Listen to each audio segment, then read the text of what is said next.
Paano mag-send ng pera PayPal to PayPal? Let's go! Unang gagawin natin is open your PayPal app.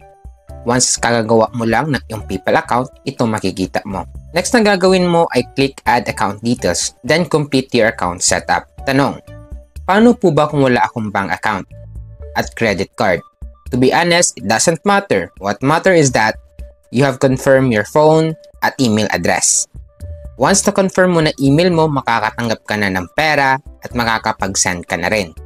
So to start sending, click Send at napupunta ka dito. Then click the search bar and enter the email ng PayPal account ng pagsasendan mo ng pera tulad ng ginawa ko. Or pwede din username ng PayPal account ng pagsasendan mo ng pera tulad ng ginawa ko.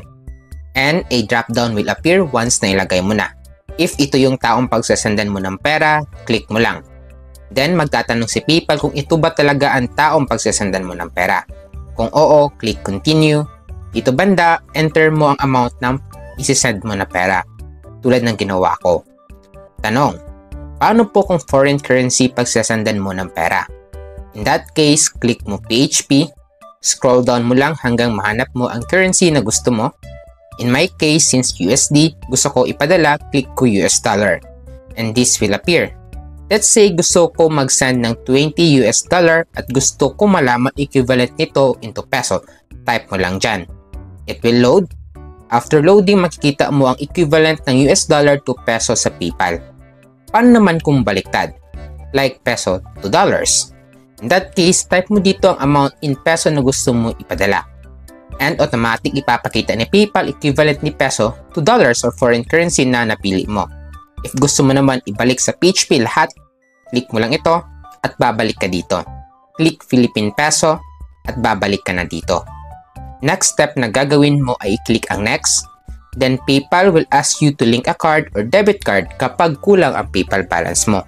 So kung may credit card ka, link mo lang dito. Kapag wala ka namang credit or debit card, or di kaya decline ang card mo sa PayPal for unknown reason, in that case, you can message me sa aking FB page kung gusto mong magpa-cash in ng PayPal or Instagram just in case hindi ako nagre-reply sa Messenger. Pero kapag enough naman PayPal balance mo, papipiliin ka ng payment type ni PayPal wherein may dalawang options.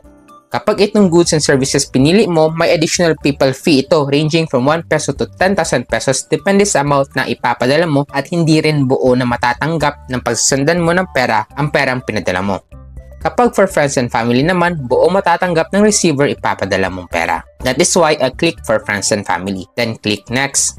Susunod na mangyayari ay papipiliin ka ni PayPal ng payment options. Kung enough naman PayPal balance mo, click mo ito para wala nang madagdag na transaction fee. If kulang PayPal balance mo, click card na link sa PayPal mo if may nakalink ka. Yun nga lang may add fee na 62.60 pesos. So ang tanong, magkano po yung standard percentage fee? So wala talaga silang standard fee. Pero bumababa ang percentage fee habang lumalaki ang amount na i-cash in mo from your credit card. As you can see in the table. Balik tayo dito, and since enough naman balance ko, I will click PayPal balance. Then click Done, and you will see that wala kang PayPal fee na babayaran except if international pagsasendan mo. As you can see, if international kahit PayPal balance pag gagamitin nyo, may dagdag bayad talaga. If okay lang yan sa inyo, click Send, and this receipt will generate kapag hindi nyo may screenshot. Check your email, magpapadala din si PayPal ng resibo kung saan pwede nyo ma-screenshot. Helpful ba ang video na ito para sa inyo? And gusto nyo din matutunan paano mag-send ng pera from GCash to PayPal? Mag-tutorial din ako para dyan, click mo lang ito. O di kaya gusto mo matutunan paano mag-send ng pera from Maya to PayPal? Mag-tutorial din ako para dyan, click mo lang ito. So if you want more videos like this, don't forget to like and subscribe. Yun lang, see you in my next video. Let's go!